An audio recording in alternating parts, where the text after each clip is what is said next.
in for DeMarre Carroll, who departed, signing that lucrative deal and leaving Coach Budenholzer and the Hawks for Toronto. But when you think about it, at the small forward position, he gave you 15 to 20 points, but he was the best defender out on the perimeter in 3 positions. Paul George knocking down the mid-range jump shot. Fine, now you got an advantage. Paul George, meanwhile, with a 3 ball.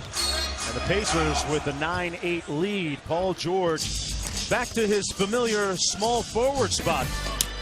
How about short that jumper, Turner.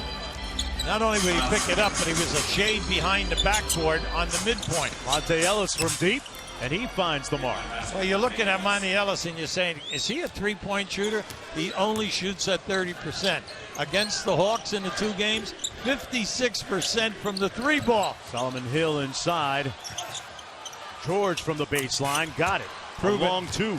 Proven scorer, great ball fake, never lost his step, and then just regathered and knocks it down in your face. Quick trigger for George, and why not?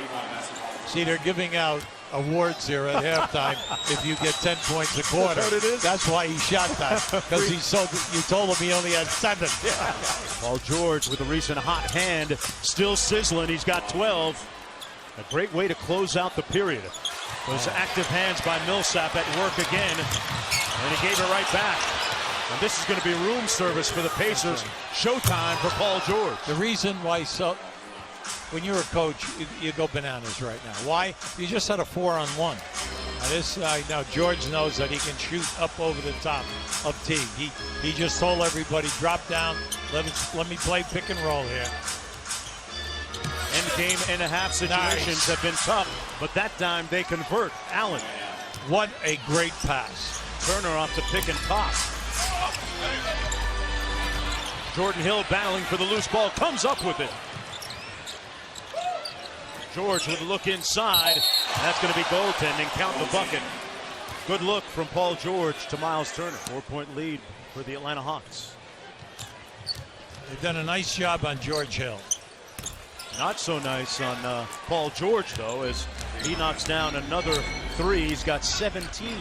Oh! Paul George feeling it, Hubie. How about that one? Now, that one was a couple of steps behind the 3-point line, up against the out-of-bounds line. Bazemore out to a wide-open Horford for 3. And a chance for the Pacers to take the lead. Miles. George. Yes! And the Pacers lead by 2. Ellis goes inside to Hill. Knocked loose, but right to George. He lost the handle. I want to say it. 4 on the shot clock for Ellis. Boy, what a way to end a sloppy possession. If I'm Bogle, you can see him. He's up screaming and yelling. They got fouled at least 5 times, okay? George for 3. Off the mark.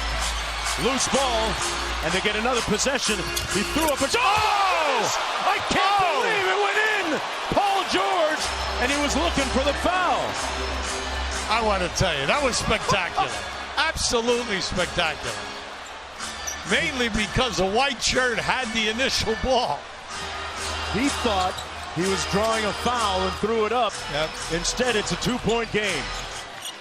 Paul George from downtown got it. Look out now. This Hawks team still redefining themselves in the absence of DeMarre Carroll in that record season they had last year. Tonight they get the win for the 15th time